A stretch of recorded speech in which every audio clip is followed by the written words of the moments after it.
My mom wanted me to be a truck driver because that would mean I would make $24,000 a year if I went to Truck Masters, and that would be twice what my father made. And she thought that would happen, but something inside of me said, I don't want to drive a truck. There's something else that matters more to me, and I decided I was not gonna go for money instead of passion. And the rewards have been pretty amazingly better than being a truck driver. It's not bad being a truck driver, it's just not what I was after. And I look back, and one of the things that helped me was my original teacher, Jim Rohn, who was a personal development speaker I went to hear when I was 17.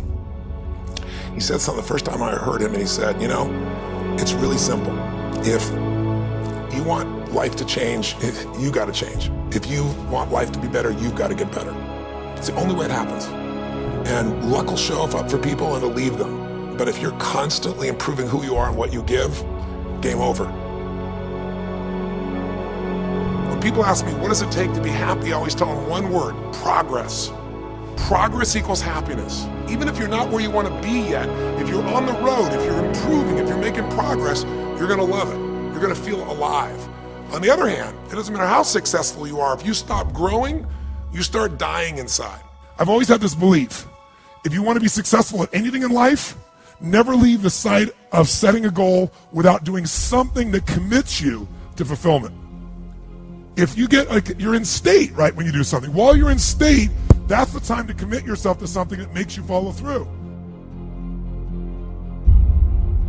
So I'd call somebody up, I'd schedule something, I'd lock in the next meeting, I'd sign up for the class, I'd enroll the guy who was gonna mentor me, I'd set the meeting with a mastermind of people I met. I did something so that whatever I committed to, there was something when I went home that would pull me there. It's structure.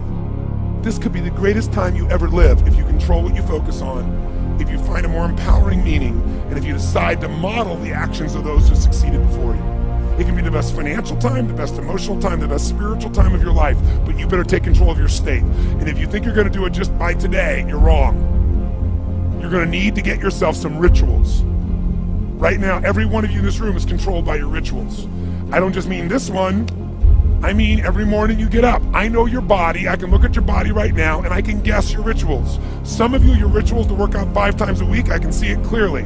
4 to 6 times a week, it's obvious. Because you couldn't look like that if you didn't do that. Some form of workout, I don't care if it's walking, lifting, whatever. Some of you, it's obvious that lifting weights is part of it. You can see by that man's muscles. I know what his rituals are, because your life comes from your rituals. If you don't develop the ritual, you're kidding yourself. How many agree with me on this? Raise your hand and say, I. And there are rituals that put you in state, and there are rituals that take you out of state. But if you've got what you know, that focus, the target, and you got the toolbox, and you're still not getting what you want, it's because you got inner conflicts. That's the third pillar. You've got to resolve your inner conflicts. Because that, as I tried to explain to you, 80% of success in anything is your psychology, and 20% is the mechanics. So those inner conflicts are when you take 2 steps forward, you pull 3 steps back. Right? When you say, boy, I'm totally committed to this, but you don't follow through. This is my expertise, the why guy part. Why? Why do you keep saying you want this? You have crystal clarity, you have the tools, and you're still not getting it? There's a conflict in you. Align your life with what is most important to you. And then once you are in a position where you're aligned, guess what you'll do? Take action. You won't even have to work at it. When everything's in alignment, there's nothing pulling you away, boom, you go for it. Progress comes when you tell yourself the truth and you're able to feel the uncertainty and take action anyway. The thing that stops us all is fear. It's no surprise. Fear of failure, fear of rejection, fear of the unknown, fear of not looking good. And that fear we could translate into the simple thing of uncertainty. Now, when you look at someone who's incredibly successful, you look at someone who's truly a leader in their life or in their field, the one thing they have in common is they exude this sense of certainty. And where's that come from? Is it inborn? Are they lucky? Are things just going their way? No, great leaders know how to step in the uncertainty and bring the certainty to the situation. Most people in life, we really feel like the level of stress in our life comes to how much of life do you feel like you control, or how much does life control you? Do you tend to control more of what's going on, or events controlling you? It's very easy to have those events start to take control unless we take control of what's between our ears, our own mind. You see, what you and I focus on massively affects how we feel, whether we're thriving or surviving.